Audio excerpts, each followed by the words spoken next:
আসসালামু আলাইকুম।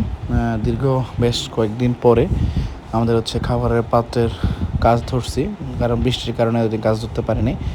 তো এই প্লাস্টার আর যে খামারে গরুর খাবারের পাত্র, এই দুইটা আজকে কাজ করব।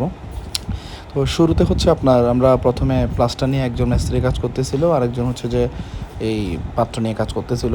পাত্র যেহেতু ছোট হয়ে যাচ্ছিল, তো ভাবলাম যে না, গাভী যে গরু থাকবে এটা পা উঠে দিবে খাবারের পাত্রের উপরে। তো সেই জন্য আরও একটা স্লট করে আরেকটা ইট করে বাড়তি করে দিছি, যাতে করে এ মানে গাভী যাতে পা উঠাতে না পারে।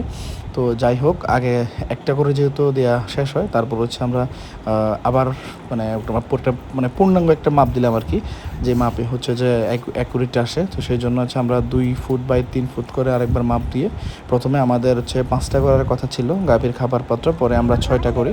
টোটাল 7টা গাভীর পাত্র আমরা কমপ্লিট করি আর কি। তো যেহেতু আমরা স্লট করে ফেলছিলাম, ভাগ করে ফেলছিলাম, সেখানে প্রায় 4 স্তরে প্রায় মোট হিসাব করে 16-17টার মতন আপনার ইট যায় আর কি। এই যে দেখেন, কমপ্লিট হয়ে গেছে। আমরা সুন্দর করে 2 ফাইট 3 দিয়ে আমরা কমপ্লিট করি। বাকিটা পরবর্তী ভিডিওতে আমরা দেখাবো। আসসালামু আলাইকুম।